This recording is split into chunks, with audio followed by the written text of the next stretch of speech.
네, 여러분 반갑습니다. 오늘도 말씀을 열다 제 31화 창세기 31장을 보는 날입니다. 네, 오늘은 지난주에 못 봤던 우리 창세기 30장 25절부터 같이 보도록 하겠습니다. 야곱이 요셉을 낳았을 때, 요셉이 누구였죠? 라헬에게서 낳았던 아들이었죠. 요셉을 낳았을 때 야곱이 라반에게 가서 이렇게 말을 합니다. 외삼촌, 이제는 내가 아내도 얻었고 이제는 외삼촌을 위해서 일도 할 만큼 했으니까 나를 내 고향 땅으로 가게 해주십시오 라고 말을 합니다. 하지만 라반은 그냥 남아 있어라. 네가 품삯, 그러니까 알바비를 네가 정하면 내가 그 정한 대로 주겠다 라고 이렇게 야곱에게 말을 하죠. 그래서 야곱은 제안을 합니다. 어떤 제안을 하냐면 야곱과 라반의 가축이 이렇게 많이 있었잖아요. 그래서 그 많은 가축 중에 검은 것과 점 있는 것, 그리고 아롱진 것은 다 야곱의 소유로 하기로 하고, 그렇지 않은 것은 다 라반의 소유로 하자라고 제안을 야곱이 합니다. 그 제안에 대해서 라반은 오케이 하게 되죠. 그렇게 야곱과 라반이 서로 떨어져서 가축을 관리하게 되는데, 하나님께서 은혜를 주셔서 튼튼하고 아주 좋은 가축들은 다 야곱에게 주시고 약한 가축들은 라반에게 하나님께서 주십니다. 그래서 야곱이 매우 번창하게 되죠. 자, 그렇게 되자 라반은 안색이 변해버립니다. 그때 하나님은 야곱에게 이제 네 고향으로 돌아가라. 내가 너와 함께 있을 것이다 라고 말씀을 하시죠. 그래서 야곱은 라반이 양털을 깎으러 갔을 때 자신의 모든 가축과 모든 가족을 이끌고 도망을 칩니다. 이 당시에 양털을 깎는 이 행사는 엄청나게 큰 행사였기 때문에 이때가 기회였거든요. 그래서 이때 야곱이 도주를 하는 겁니다.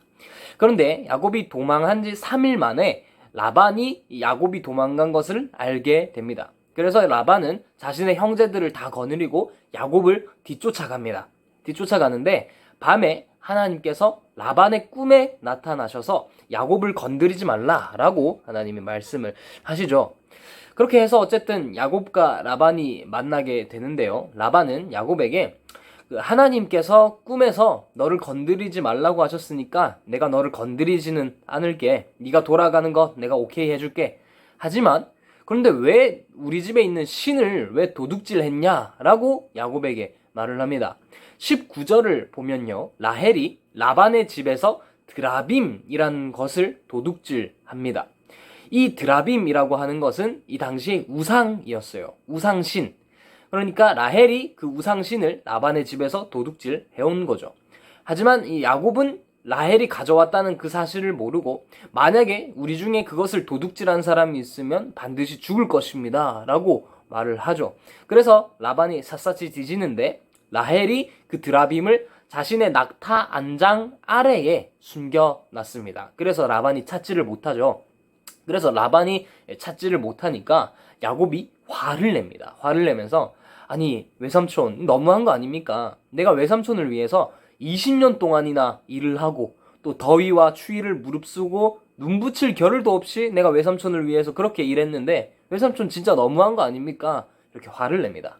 자, 그래서 라반이 미안하다. 이제 우리가 언약을 세우자 라고 하면서 내가 다시는 너를 건드리지 않을게 라는 의미로 돌무더기를 쌌습니다. 그렇게 해서 라반은 자신의 집으로 돌아가고 야곱과 이별을 하게 되죠. 오늘의 이야기는 여기까지인데요. 오늘 이야기를 보면 야곱이 어떤 일을 겪었음을 우리가 알 수 있습니까?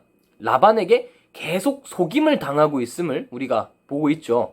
처음에는 라헬을 준다라고 해놓고 레아를 주지 않나, 아니면 41절에 보니까 야곱의 품삯을 10번이나 바꾸었다라고 나옵니다. 쉽게 말하면 처음에는 야 내가 알바비 두둑하게 챙겨줄게 라고 해놓고 계속 바꾸는 거예요. 이렇게 야곱은 라반에게 20년이나 속임을 당하면서 살았습니다. 20년 동안이나. 참 웃긴 것은 야곱의 이름의 뜻이 뭐라고 했었죠? 바로 발 뒤꿈치를 잡는 자 혹은 속이는 자, 이것이 야곱의 이름이다 라고 했잖아요. 야곱은 자신의 아버지 이삭과 자신의 형 에서를 속이고 하란으로 갔었잖아요.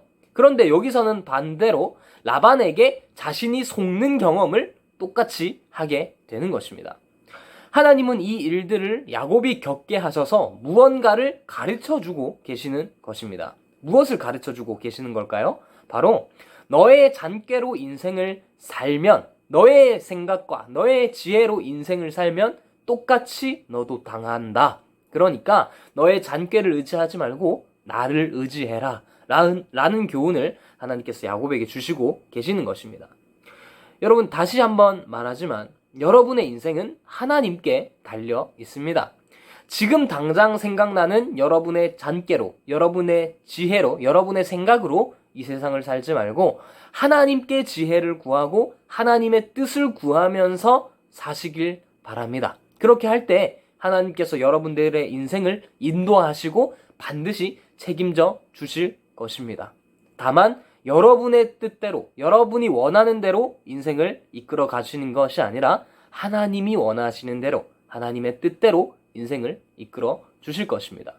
그 길이 여러분의 당장의 눈에 보기에는 좋지 않아 보일 수 있고, 아니 이게 나한테 무슨 유익이 있나 라고 생각이 될 수도 있고, 심지어는 하나님 진짜 나 사랑하시는 거 맞나? 라는 생각이 들 수 있을 만큼 그런 길로 하나님이 인도하실지도 몰라요. 하지만 반드시 여러분들이 믿어야 하는 것은 그 길이 하나님께서 여러분들에게 인도하시는 가장 선한 길이다 라는 것을 믿고 하나님께 지혜를 구하면서 사시는 여러분들이 되기를 바랍니다. 오늘은 여기까지.